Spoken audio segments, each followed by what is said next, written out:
Ce véhicule n'est pas un concept car, c'est un démo car. C'est en fait un démonstrateur technologique. C'est un démonstrateur qui permet de mettre en avant tout le savoir-faire qu'on a acquis. On a réalisé une vraie voiture autour des technologies les plus innovantes développées par Renault. La philosophie, c'est de proposer à l'entreprise une somme de briques technologiques qui vont permettre des ruptures en allègement et en aérodynamisme et ainsi contribuer à l'atteinte de nos objectifs d'émissions CO2 qui se sévérisent fortement à l'horizon 2020. Eolab, c'est une vision de ce que pourraient être les Renault du futur. C'est typiquement de l'innovation à la Renault. C'est un véhicule extrêmement sobre puisqu'il atteint une consommation normalisée de 1 litre au 100 km, sans transiger ni sur la séduction du style, ni sur la qualité des prestations, ni sur le coût de possession à terme de cette voiture. On a mis l'accent sur 3 piliers.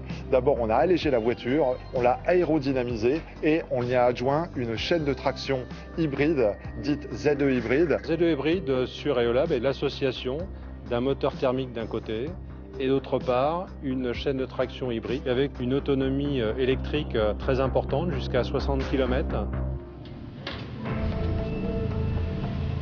L'objectif global du projet, c'est d'alléger d'environ 30% l'équivalent d'une Clio 4.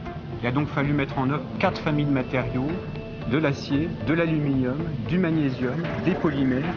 Il s'agissait ensuite de mettre la bonne matière au bon endroit dans la caisse, toujours en recherchant un compromis entre le gain masse, le coût et la faisabilité industrielle. Quand on travaille avec le design en aérodynamique, l'objectif est d'avoir des formes qui se rapprochent de la goutte d'eau. On a travaillé sur une chute de pavillon relativement forte, essayer d'intégrer la resserrée de voie qui est importante et garder surtout des angles relativement vifs à l'arrière qui permettent à l'air de très bien décoller.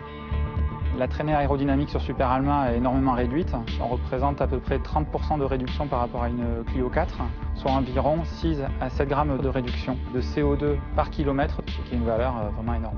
La contrainte, c'est d'être capable de travailler dans une longueur de 4 mètres, un profil aérodynamique qui fonctionne. D'où les attributs de flap à l'arrière du véhicule. Les flaps permettent de réduire la traînée en diminuant la taille du sillage de la voiture. Le spoiler actif est un élément qui permet de réduire en fait le débit de soubassement. Les jantes actives, c'est un système qui permet d'optimiser l'aéro quand les freins ne sont pas sollicités et d'ouvrir la jante quand les freins seront chauds et auront besoin de refroidissement. On atteint une performance vraiment exceptionnelle en appliquant finalement des recettes qu'on a mis des années à maîtriser. Finalement, Eolab, ça n'est qu'une étape particulière d'un projet plus vaste, Super Alma, qui emmène toute une quantité de ruptures technologiques proposées par les métiers qui visent à atterrir sur les voitures du futur selon plusieurs horizons qui vont jusqu'à 2022. Ça a été une aventure humaine. J'ai découvert un Renault capable de se mobiliser, de souder les hommes et de les challenger autour d'un objectif, de se surpasser, d'arriver à des choses presque impossibles dans des délais incroyables.